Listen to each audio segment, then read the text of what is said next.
First introduce, पहले आपने आप, आई थिंक नीतू है, नीतू, अब अपना करो ना, वीडियो ऑन करो, ऑडियो भी आपका, हाँ प्लीज।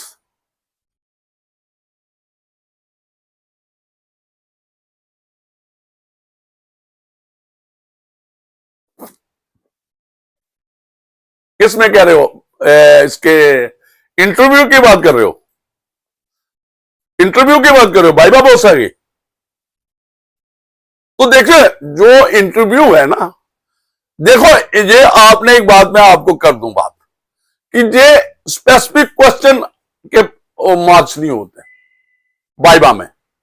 मैं आपको थोड़ा सा, सभी लोग जहां पे हैं, जो हमने पब्लिक सर्विस कमीशन में जहां हमने एक मैकेनिज्म अडॉप्ट किया था, बहुत अच्छा क्वेश्चन है, ताकि और सारे लोगों को पता चलेगा कि क्या मैकेनिज्म होता है एक पब्लिक सर्विस कमीशन अडॉप्ट करता है।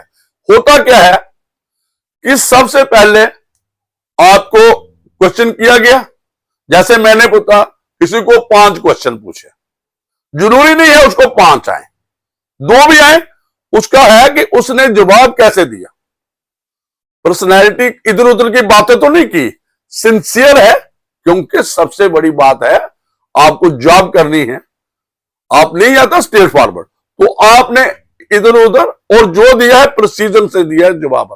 तो क्वेश्चन के एक एक क्वेश्चन को वो एवेल्युएट नहीं किया जाता। सुनिए, हम पहले क्या होता था, एक मैं सभी को बता दूं, पहले वो होते थे हर मेंबर जो इंटरव्यू ले रहा था उसके पास अपने अपने मार्क्स होते थे। समझो 200 मार्क्स हैं, एग्जांपल दे रहा हूं, तो 5 मेंबर हैं, चेयरमैन भी उसमें है, तो 40 मार्क्स सभी के पास है, ठीक है, 200 टोटल है।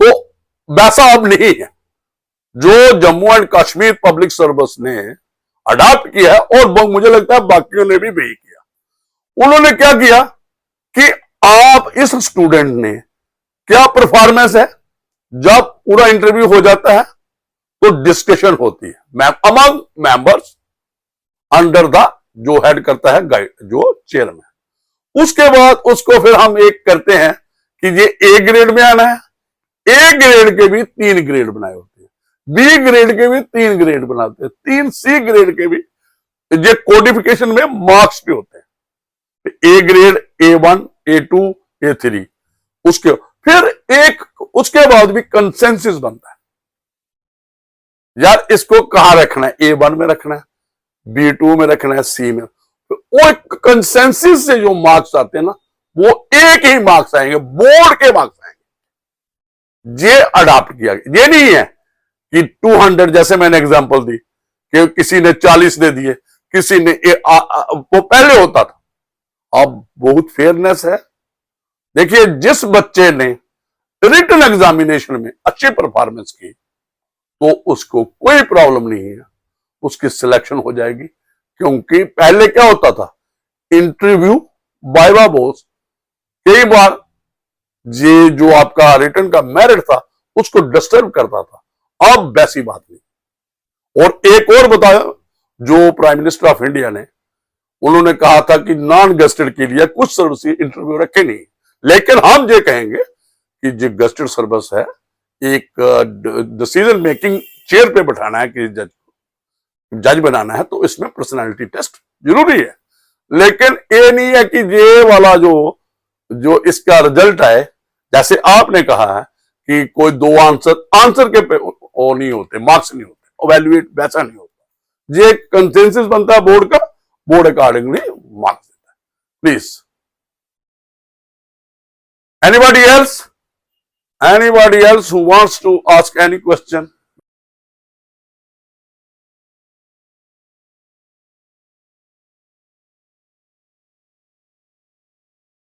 नहीं, मार्क्स से इसके भी होते हैं, और मैक्स जो रखे हैं 10% हैं, जहां कहीं 15% है, जो टोटल मार्क्स के हैं।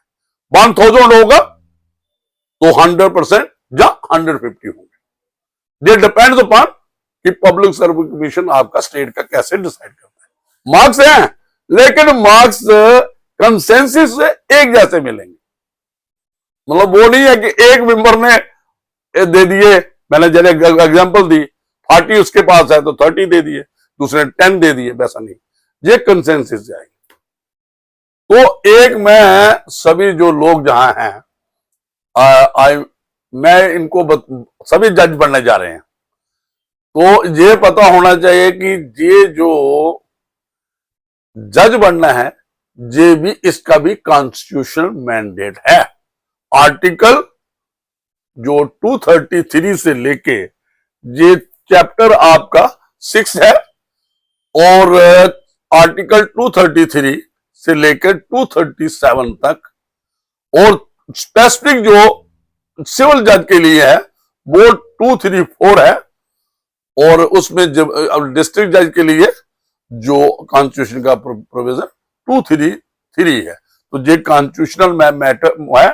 इसमें क्या है कि जज एक तो वैकेंसीज जे जो, क्योंकि इंटेक कौन है, इंटेंडिंग डिपार्टमेंट कौन है, हाई कोर्ट है, कोई भी हाई कोर्ट है, वो कहां रेफर करेगा, वो पब्लिक सर्विस कमीशन को रेफर करेगा या लॉ डिपार्टमेंट को रेफर करेगा। Law department public service commission को रेफर करेगा, क्योंकि इसमें और कंसल्टेशन जो लॉ कहता है, कॉन्स्टिट्यूशन का आर्टिकल कहता है, उसमें 3 लोग इन्वॉल्व हैं। एक तो judiciary, honourable high court of a particular state या जो भी है स्टेट है, और अपॉइंटिंग अथॉरिटी कौन है, जे आ गया जो भी गवर्नर होंगे वहां के, ठीक है, गवर्नर, क्योंकि कॉन्स्टिट्यूशनल जो अपॉइंटमेंट समझाएगी। और तीसरा है public service commission. Public service commission high court जे रिक्रूटमेंट प्रोसेस में अपॉइंटिंग अथॉरिटी जो हो जाएगी, जे जो आपके गवर्नर है पर्टिकुलर जो भी आपके स्टेट है। तो एनी क्वेश्चन फ्रॉम एनीवन? मैं बीच में बातें करता रहूंगा।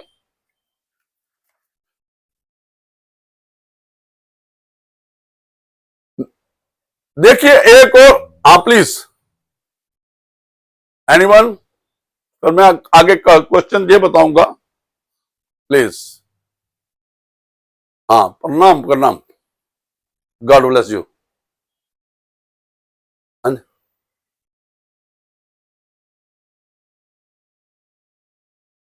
किसमें? मेंस में। प्लीज बताइए कौन सी प्रॉब्लम, क्या प्रॉब्लम है प्लीज। क्या ऐसे राइटिंग में? देखिए, देखो मैं एक ट्रेंड चेंज हुआ है जो मैं अभी देख रहा हूं। आप अपने पुराने पेपर्स जो हैं, जो जुडिशियल सर्विस के रिलेटेड हैं, पहले क्या होता था, एडवाइजेबल यही है जो पेपर सेट करते हैं पब्लिक सर्विस कमीशन वाले, जहां हम पब्लिक सर्विस कमीशन में थे, हम यही कहते थे कि यार ये ऐसे राइटिंग भी है, वो भी आप क्या करो, लीगल जो हमारी स्टडीज के रिलेटेड पूछो, ताकि बच्चे जो कंफर्टेबल फील करेंगे उनको। जैसे देखो ना, एक तो करंट अफेयर और भी काफी ऐसे हो सकते हैं। अगर लीगल स्टडीज के लिए आपको लिखना पड़ेगा तो इट वुड बी इजी। तो ऐसे में कुछ नहीं है, ऐसे आपने जो पढ़ा होगा 8th में भी आपने ऐसे लिखा, जो आपकी प्राइमरी एजुकेशन में भी ऐसे लिखा, जो आपने जो मिडिल एजुकेशन में भी, हाई सेकेंडरी में भी, तो आगे भी ऐसे वो जो एक राइटिंग है उसमें कुछ नहीं फर्क पड़ता। हाँ, एक 3 चीजें मुझे लगता है जो सिलेबस में होगी। एक ऐसे है, दूसरा पैसेज है, और तीसरा ट्रांसलेशन है। वो तीनों चीजें जरूरी है। देखिए मैं आपको प्रैक्टिकल बताऊं। देखो, आपको एक जज बनोगे, ठीक है, आपने प्रैक्टिस की है, लिटिगेशन में थे, और आजकल तो 3 ईयर वाइब हो गया है, तो आपको जजमेंट राइट लिखनी है। प्रेसी के लिए आपको नैरो डाउन करने हैं क्वेश्चन। जैसे सिविल जो आप लोग जो लिटिगेशन में होंगे, उनको एडवोकेट हैं, उनको इश्यूज बनाना पड़ते हैं, क्वेश्चंस फ्रेम करना पड़ते हैं। वो क्वेश्चन फ्रेम वही करेगा जो उसको क्रैक्स निकालेगा किसी प्रॉब्लम का, तो वो फिर उसका आंसर देना है। तो ऐसे राइटिंग, प्रेसी राइटिंग जहां ये है बहुत जरूरी है। एक तो इंग्लिश लैंग्वेज, जहां कोई हिंदी मीडियम है तो हिंदी का उसको नॉलेज होने चाहिए। तो ये प्रैक्टिस की बात है, कोई ज्यादा नहीं है, और लीगल स्टडी रिलेटेड होगा तो आपको थोड़ा सा ये करना ही पड़ेगा आप, क्योंकि एक बड़ी प्रेस्टिजियस चेयर पे बैठने जा रहे हो, आपको लिखना है, और लिखना भी आपको ऐसे नहीं है हवा में।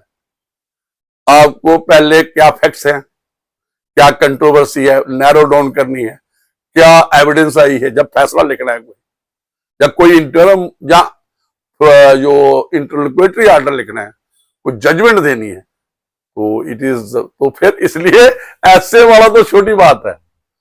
Please, anyone else? Thank you, thank you. देखिए, मैंने पहले भी कहा कि भाई ये जो प्रिलिमिनरी में हो सकता है, एक क्वेश्चन है एमसीक्यू, मल्टीपल जो आंसर्स होते हैं, जो 4 आंसर हैं, 3 हैं, उनमें से एक आपने लिखना है करेक्ट, और एक जैसे ही होते हैं। वो वही लिख सकता है जिसने जो कोई भी प्रोविजन है बेयर एक्ट के साथ, मैं ये बताऊं, इनग्रेडिएंट्स पढ़े हैं पर्टिकुलर सेक्शन के, और साथ में केस लॉ पढ़ा है, क्योंकि कई बार ये प्रिलिमिनरी का, और आगे आप आ जाओ, आप देखो जो लाइव लॉ पे है, जे आपको एमसीक्यू वहां पे मिल जाएगा, एमसीक्यू वहां पे भी मिल जाएगा, वहां पे भी वो पहले क्या करते हैं, बड़ा अच्छा एक्सप्लेन है, पहले वो प्रोविजन रेफर करते हैं किसी सेक्शन के, जैसे थेफ्ट है, मर्डर है, फिर आपको सिचुएशन डालेंगे, प्रॉब्लम डालेंगे, और जहां तो सुप्रीम कोर्ट में या किसी लॉ कोर्ट में, तो वो तो कोई कंट्रोवर्सी आई होती है, चाहे वो सिविल साइड से है, जहां कोई क्रिमिनल साइड से है, वो वैसा ही डालते हैं।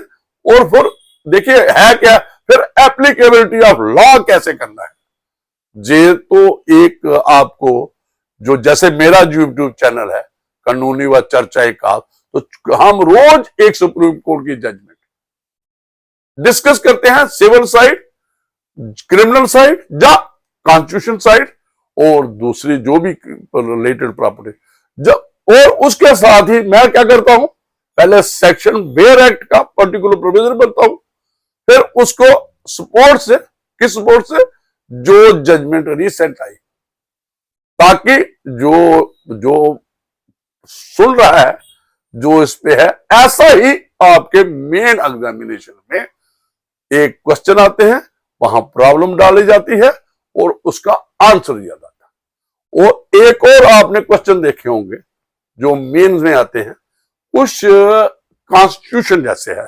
संविधान के रिलेटेड के क्वेश्चन आएंगे।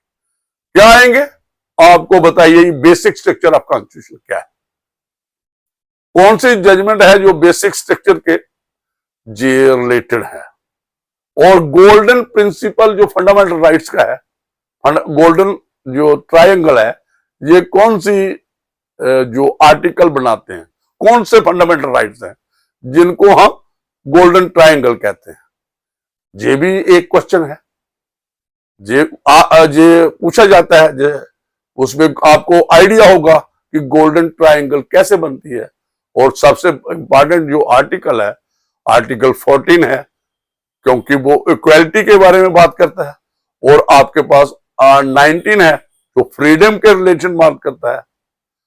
तो तीसरा है आर्टिकल जो पर्सनल 21 है, जो पर्सनल लिबर्टी के रिलेटेड करता है, लाइफ के रिलेटेड करता है। ये गोल्ड इस किस्म के क्वेश्चन है। जैसे आपके पास रेस जुडिकेटा है, तो एस्टॉपल है, तो इसमें डिफरेंस बताइए। और बहुत किस्म की जो लीगल प्रिपोजिशन इवॉल्व हुई है, तो लॉ कोर्ट्स, कॉन्स्टिट्यूशनल कोर्ट्स जब को फैसला देती हैं, उसके रिलेटेड आते हैं। डाइंग डिक्लेरेशन है, इस पे लिखो ये, और इसके साथ जजमेंट भी दो। कोई प्रॉब्लम दे देंगे भाई इस पे आप, और कई पब्लिक सर्विस कमीशन जो एग्जाम लेते हैं, उसमें वो आपको कहते हैं, जैसे ऐसे राइटिंग की बात हुई ना, उन्होंने कहा ये फैक्ट्स हैं तो आप इस पे जजमेंट दो, तो लॉ की एप्लीकेबिलिटी आपने करनी है, तो एविडेंस भी आपने देनी है दोनों साइड से, ये एक और फिर जजमेंट भी लिखनी है। ये तब लिखेगा जब किसी को एक सब्जेक्टिव नॉलेज होगी और फिर ऑब्जेक्टिव उसमें नॉलेज होगी, उसको डेवलप करेगा, एप्लीकेबिलिटी करेगा पर्टिकुलर प्रोविजन की, फिर वो जजमेंट लिख सकता है। तो फिर अभी आप बताइए, कोई और क्वेश्चन पूछना चाहता है? लेट देयर बी एनीवन ने, तो मेरा 40 साल का एक्सपीरियंस है एज ए जज और 5 साल से यही काम कर रहा हूं पीछे। हमने कई जज बनाए हैं कि वो दोनों साइड से करते हैं, आईएएस और केएस वालों को भी करते हैं, जो स्टेट सिविल सर्विसेज के लिए भी करते हैं। प्लीज किरण, प्लीज पूछिए आप, please please please please please, तो कोई भी नाम है तो फर्स्ट इंट्रोड्यूस, प्लीज पूछिए। देखिए, मैं पहले ही मैंने बात की, आपको वहां पे देखिए, इट डिपेंड्स अपॉन कि पब्लिक सर्विस कमीशन का पुराना क्या उनका क्वेश्चन वो पूछते हैं आपको। अगर आपने राजस्थान में एग्जाम देना है तो वहां के जो पैटर्न होगा वो सेपरेट होगा।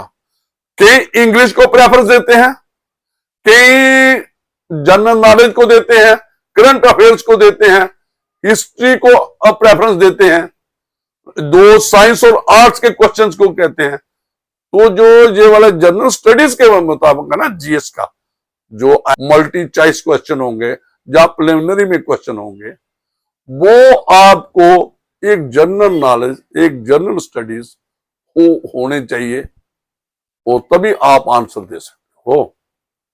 उसके लिए देखो, आपको हिस्ट्री में जाना है, जो इवेंट्स हैं, और कोशिश यही होनी चाहिए इंडियन हिस्ट्री का, जो आपका आप ये डायनेस्टीज हैं, जो मॉडर्न हिस्ट्री है, मेडिवल है, जी इसके बारे में थोड़ा, मॉडर्न के बारे में कब शुरू हुई और जो डायनेस्टीज हैं मुगल रूल में आए, आगे क्या है ये थोड़ा।